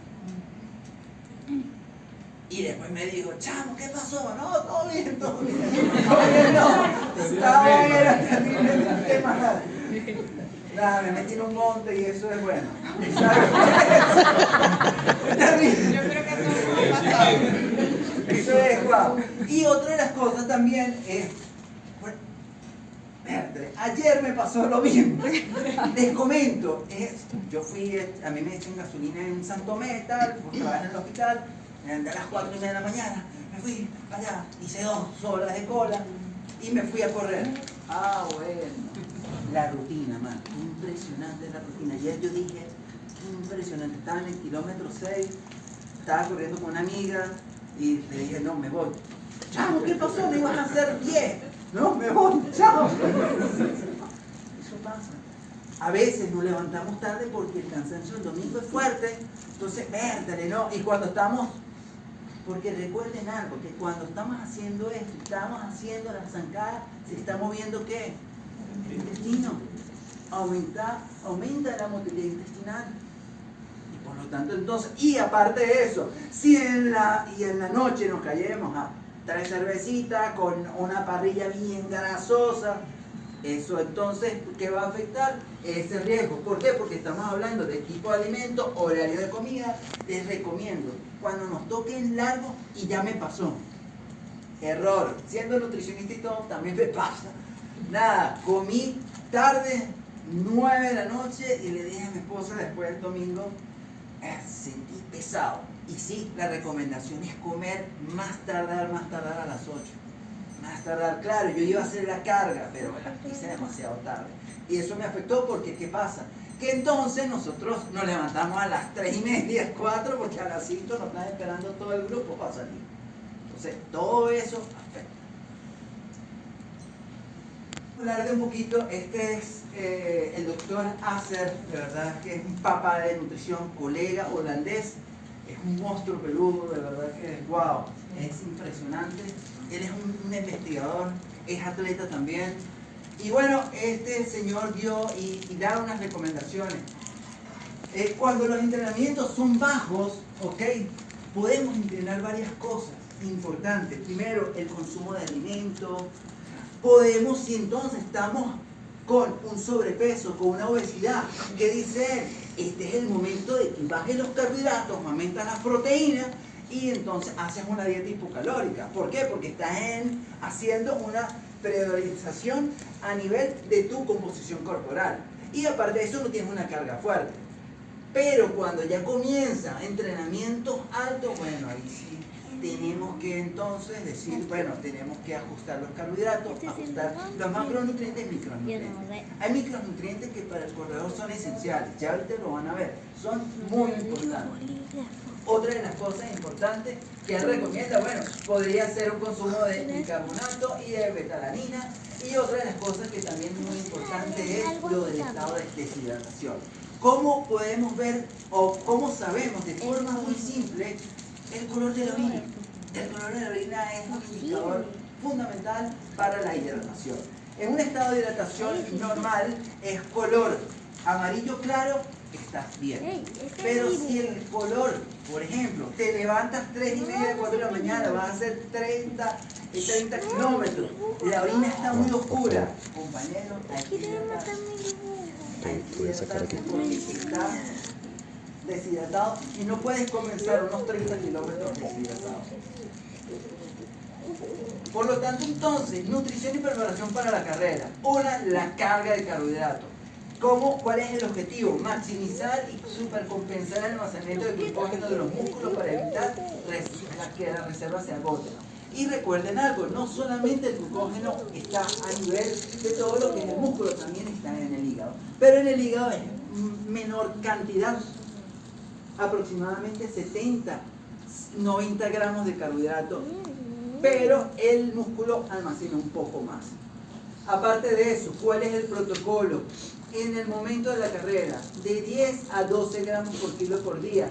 Y ustedes, todos que estamos aquí, recuerden que antes decían que eran 7 días. 7 días para la carga de carbohidratos. Señor, ahora se está hablando ahora de 36, 48 horas. Con eso ya es suficiente. Yo recuerdo cuando yo comencé hace 3 años y nosotros en la parte de la nutrición deportiva decían, no, 7 días, 5 días, pero ya ahora se está hablando de 36, 48 horas para hacer una buena carga. Pero esa buena carga es de 10 a 12 gramos. Si nosotros llegamos a 9 gramos de carbohidratos, y ahorita van a ver un ejemplo, wow, es muy bueno. ¿Qué debemos evitar esos días? Una dieta alta en fibra. ¿Por qué? Porque nos puede producir diarrea y aumenta la motilidad intestinal. Imagínate entonces, comienza la carrera, comiste al día anterior porque estoy fitness, no, estoy muchos vegetales el día anterior. No, señores, vegetales no lo necesitamos en ese momento, no lo necesitamos. Moderado consumo de proteínas, porque bueno, realmente esa no es la prioridad, porque estamos hablando de casi 4 horas de carrera, 4 horas y media, 5 horas, todo eso depende del ritmo de la persona. Y baja en grasa. Consideraciones de la carga de carbohidratos, necesidades individuales del deportista, definir el número de días de carga, tocar temas de ganancia de peso, muy importante. Por ejemplo, si va a un nutricionista y le da una carga de carbohidratos, dice, me siento hinchado. Sí, porque la carga de carbohidratos también da un aporte de agua a nivel de todo lo que es el cuerpo. Pero esa agua también tú la vas a necesitar y la vas a utilizar. Ya va, estamos hablando de medio maratón. Estamos hablando de deportes de más de 3 horas. Algo bien importante, simplicidad y monotonía, señores, no inventen. Practiquen todos los días en sus entrenamientos de series, de fartlek, de medio fondos, de fondos, tienen que practicar. Porque cuando ya estemos a la semana de la CAF, imposible que practiquen. Y el día anterior y a los 2 días, no inventen. No se puede inventar. Porque puedes perder 4 o 5 meses de entrenamiento. Y algo bien importante. ¿Por qué? Porque todos los que nos vamos de aquí no somos de Caracas. No podemos inventar. Y bueno, este ejemplo, mira Mire, esta persona es una deportista élite de 58 kilos, total de carbohidratos 474 gramos, 8.2 gramos, no llegó a los 10 y 12. Total de calorías 2500. Y mira lo que esta mujer se va a comer. 350 mililitros de bebida deportiva te produce 21 gramos. Y quiero aprovechar de darles tips con respecto a esto.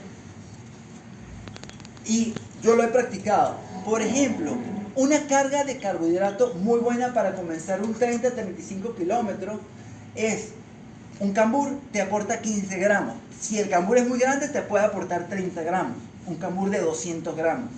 ¿Ok? Ya tienes 30. Lo mínimo y mi recomendación, de acuerdo a todo lo que revisé, comenzar con 60 gramos de carbohidratos antes del entrenamiento de la carrera sería fabuloso. ¿Cómo podemos llenarlo? Un cambur grande, 30 gramos. Una bebida deportiva, 21. ¿Cuánto llevamos? 51. Y te puedes consumir un gel. Un gel deportivo tiene 23 gramos de carbohidratos. Eso es una forma, porque hay gente que no tolera el desayuno, que es una de las cosas que hablamos en los grupos. Hay gente que no le gusta desayunar. Pero bueno, esas son formas. Esa es una forma. Una bebida deportiva, 21 gramos.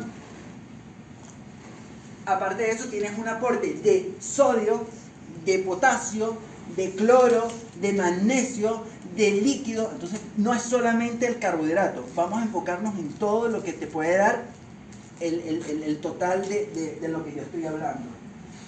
Desayuno, panquecas de avena con melocotón y con un huevo, 30 gramos. Un jugo de manzana, 250 mililitros, 30 gramos. Una taja de pan de molde, una cucharita de mantequilla de maní, 16 gramos. Una cucharita de mermelada, 15 gramos. Esto es lo que dice que la mermelada, que no, que eso es el diablo, que tiene azúcar. No, mi hermano, estamos hablando de deportistas que estamos rindiendo para un deporte de 3, 4 horas, 5 horas, 6 horas. Barra de granola, 30 gramos. Lechosa, 15 gramos. Chocolate en polvo, 10 gramos. Espagueti, 1.5 tazas. Aproximadamente una taza tiene 240 gramos. La mitad sería casi 360 gramos. De puro carbohidrato, 65. Quinoa, 14. Sutines calabacín con champiñones, media taza, 5 gramos. Salsa de tomate, 26 gramos. Ya tienen hambre. Flan, 15 gramos. Merienda, un plátano. Este plátano, esto es de una colega peruana, ¿ok? Y esto es cambur. Cambur, 27 gramos. Una cucharita de miel, 17 gramos. Galleta de vainilla, 7 gramos. Pollo, 60 gramos. Arroz, una taza, 44 gramos. Puré de papa, 52. Mira, todo este poco de comida. Está gritando. Esta es la carga de carbohidratos 48 horas antes de la carrera. O sea, que tiene que ser los 2 días previos, viernes y sábado. Por eso es que tiene que practicarlo. Practicarlo. ¿Cómo voy con el tiempo, muchachas? Ok, el día de la carrera. Al menos de 2 a 4 horas antes de la carrera. Disculpe. Carbohidratos, 1 a 4 gramos por kilo de peso. Eso es en la carga temprana. Tipo de carbohidrato importante para evitar problemas gastrointestinales. Señores, coman lo que ustedes siempre han probado en nuestro fondo. En los 30, en los 35. Si es un cambur con un pan tostado. ¿Por qué pan tostado? Porque tiene mejor digestibilidad. Se absorbe mucho más rápido. Con mermelada. Y hay gente que le gusta un plato de avena. A mí particularmente yo no recomendaría porque la avena tiene mucha fibra. Entonces, moderado consumo de proteínas. Podría ser una rebanada de queso y el queso tiene carbohidrato también. Ahí entonces estás añadiendo más carbohidrato y te está aportando proteína. Que realmente la proteína antes de un deporte de resistencia no sirve para nada.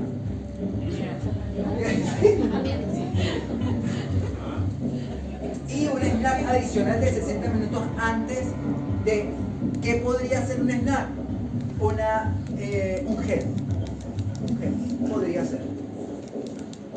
La hidratación de 5 a 7 mililitros por kilo de peso por 4 horas pre-evento. Revisar el color de la orina en caso que sea amarillo pálido. Consumir de 3 a 5 mililitros por kilo de peso a las 2 horas finales. Beber líquidos en sorbos espaciados para no estimular la producción de orina. Y las bebidas deportivas que contienen sodio y carbohidratos son más efectivos para promover la absorción y la retención de líquidos. Importante, esta es nuestra carrera. Estos son los puntos, muchachos, revisen esto para que sepan en qué cada kilómetro hay bebida isotónica, donde hay agua, para que ustedes ya se planifiquen. Esa planificación debe comenzar desde ya. Yo creo que ya todos lo hemos comenzado. Usar un plan de hidratación practicado en el entrenamiento para evitar deshidratación, esto es esencial. La parte del 2% de peso. Yo lo saqué hoy. Mi 2% de peso es 1,400 kilos. El 2%. No puedo perder esa cantidad en la carrera. Por eso es que, si ustedes, bueno, los que corren, siempre me veo que tomo. ¿Y yo qué hago yo? Yo tengo mi agua, tengo uno de isotónico y tengo otro de pastilla electrolítica, solamente puro electrolítico. Y yo me alterno, yo juego con eso. Consideración de carga de carbohidratos 30 a 60 gramos por hora, considerada experimental hasta 90 gramos. Pero ¿qué dice ahorita los estudios? El doctor Acer, que dice, señor, estamos investigando cómo va a ser esta combinación. ¿Por qué? Porque en ciclistas dieron muy buen resultado y ahorita lo van a ver. Comenzar a tomar temprano en la carrera e ingerir líquidos regularmente para mantener un volumen gástrico y aumentar la disponibilidad. Por lo tanto, ¿qué dice él? Bueno, señores, si es menos de 30, nada. Pero nosotros estamos hablando de media maratón y maratón. Entonces, ¿qué debemos hacer? Ya después de los 60 minutos debemos dar 30 gramos. Pero ya cuando estamos hablando de que tu carrera y tu programación a nivel de lo que tú ya sabes vas a hacer, de acuerdo a ritmo, a tiempo, porque hay unos compañeros que lo manejan por tiempo y otros lo manejamos por kilómetros. Entonces, ¿qué pasa? Y entonces, la recomendación, si tu entrenamiento o tu carrera es más de 2 horas, la recomendación que por hora demos 60 gramos de carbohidratos. Y la pregunta, ustedes dirán, pero entonces, ¿cómo lleno eso? Un gel mayormente tiene 23, pero ahorita le voy a mostrar uno que tiene 54 gramos de carbohidratos. Tiene un poco más. Entonces, ahí tú puedes entonces alternar.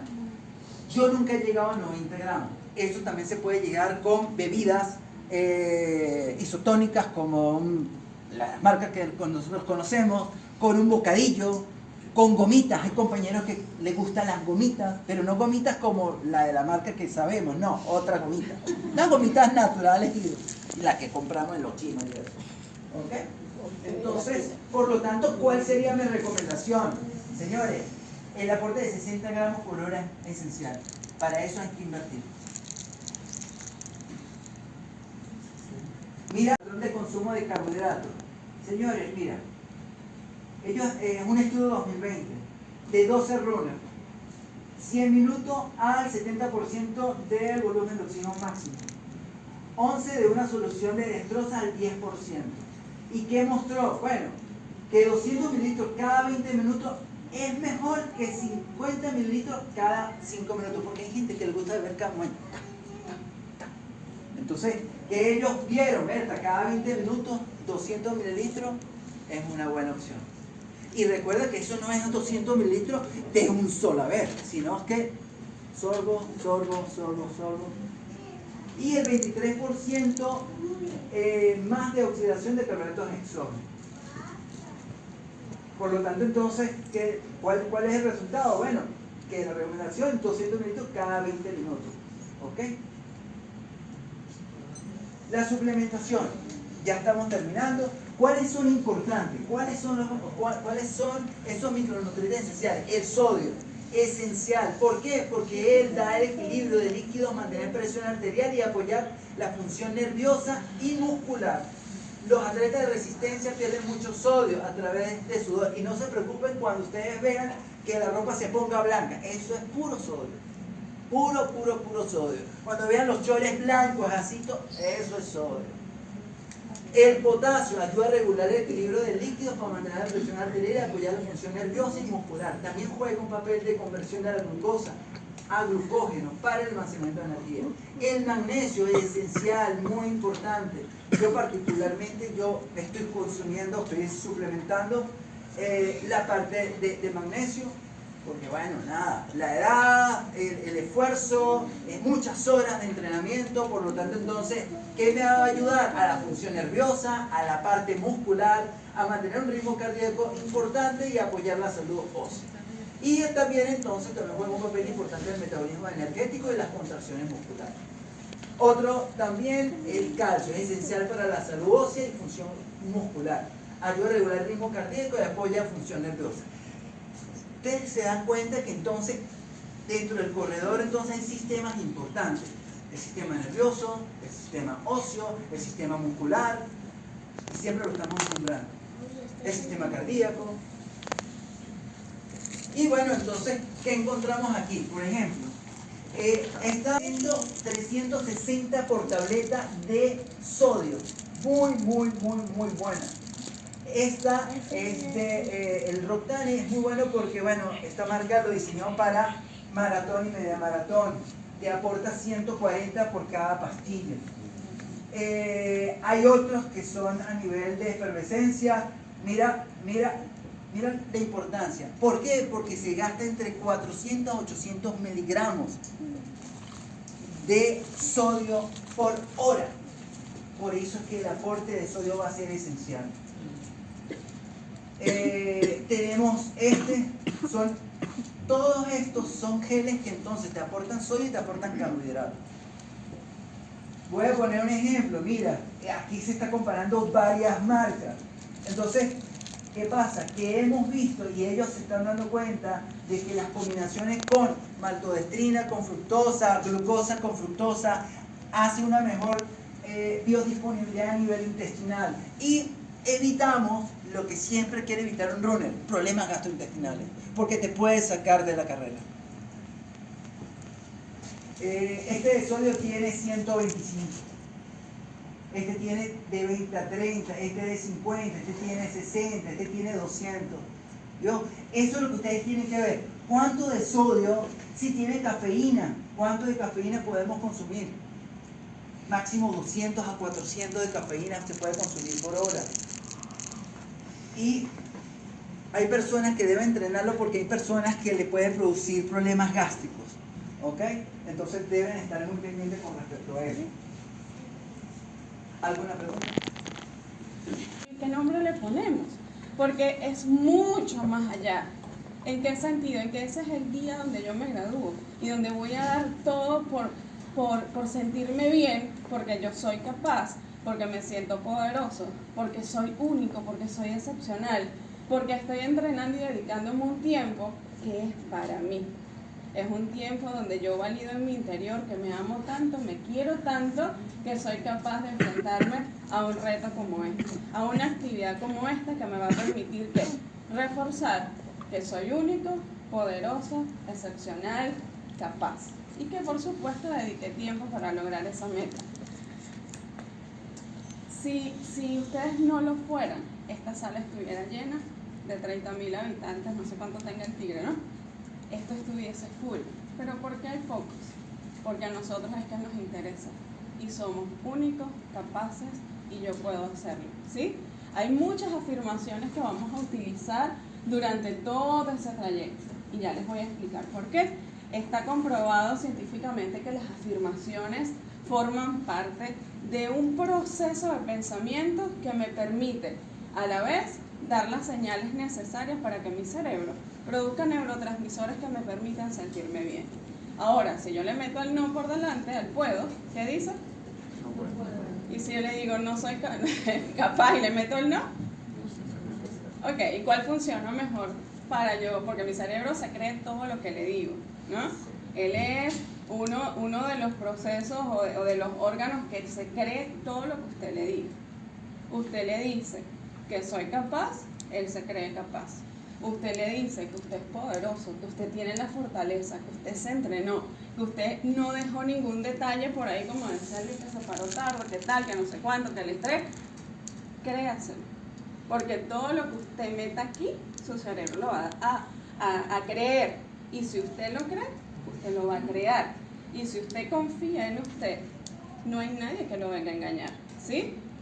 No hay nadie que nos venga a mentir. Si usted sabe que usted se puso las medias, pero esa media tenía una piedrita, una cosita, esa costura que le molesta, tenga por seguro que esa molestia no le va a permitir terminar la carrera. Y usted dice, pero es un detalle mínimo, sí, pero te molesta. Y si te molesta, eso va a ser esa piedrita o ese hilito que te molesta durante toda la carrera. ¿Y qué vas a estar pendiente tú? De lo que te hizo sentir bien estar ahí. De la cosita que me molesta cada vez que camino, de ese hilito que me molesta en el pie. ¿Qué sería genial?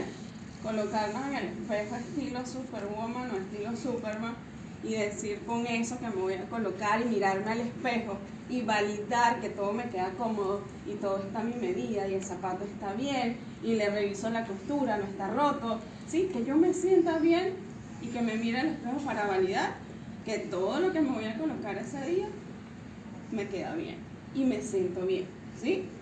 Y me lo puedo invitar al espejo días antes, como dice Luis. Todo esto de las recomendaciones que dice a nivel nutricional, me imagino que la doctora también para lo que son las descargas previas, lo que es la evaluación médica previa, son detalles que yo estoy consciente que los hice, como puede ser que tenga éxito, como puede ser que no, pero a cuál yo voy a apostar y decidir al logro de mis metas, ¿no? La visualización juega un papel sumamente importante. Yo le decía a Carlos hace un rato lo de la imagen que tú colocaste del circuito, ¿no? Y las personas que conocen Caracas o utilizamos un GPS, poder ir en esa ruta y la voy visualizando. Y cuáles son los puntos de hidratación que voy a tener y en cuánto tiempo lo puedo obtener, ¿sí? Los que calculan, como decía Luis, hay dos cosas, porque para hablar con ustedes yo decía, bueno, no me vas a poner a estudiar en base a psicología deportiva otra vez, chévere, lo asumo, vamos a hacerlo, ¿no? Para venir a hablar con ustedes. Gracias. Y entonces, ¿qué pasa? Lo que él decía, o kilómetros o tiempo, al que le funcione mejor, ¿sí? A los que van por medir el kilometraje, ¿no? Es importante que en vez de colocar 42, 192, ¿no? Que son 125, 95. Ponernos como 50, 60, 70, 90. No pongan 42 como meta, ¿sí? Porque si usted lo coloca ahí, ¿ustedes han tenido alguna vez esa posibilidad de que esas ganas de hacer pipí, pero vas en el carro o el baño está cerrado o hay algo adentro y tú dices, pero está aquí, ya voy a hacer pipí, controla un poquito? Pero tu cerebro, ¿qué te dice? Hazte pipí, hazte pipí, hazte pipí, hazte pipí, ¿sí o no? Le va a pasar igual. Falta uno, faltan 30, ¿sí? Les va a pasar igual. Ahora, si yo digo, bueno, sí, tengo ganas de hacer pipí, pero no puedo controlar, ahorita voy al baño, ¿sabes? Mi cerebro va a decir, ok, apriete, ¿ok? Y ya, y hasta que yo llegue al baño lo puedo hacer con tranquilidad, ¿ok? Entonces, los que van por tiempo, ¿ok? Es importante que si ustedes, por ejemplo, han calculado cuánto me tardé, lo que están haciendo los domingos, cuánto me tardé en 22, cuánto me tardé en 27, cuánto me tardé en 35, etc. ¿Sí? Es importante que ese tiempo lo uses a tu favor. Es decir, yo puedo más, yo puedo más, yo puedo más. Si llevamos a alguien adelante, como te pasó a ti, ¿no? Que llevabas a Carlos adelante. Y si se te va, bueno, ya lo voy a alcanzar. Y veía a José por allá, y cuando cruzamos el decisor para Puerto La Cruz, bueno. Eso, ponerse unas metas que sean mayores a las que realmente son.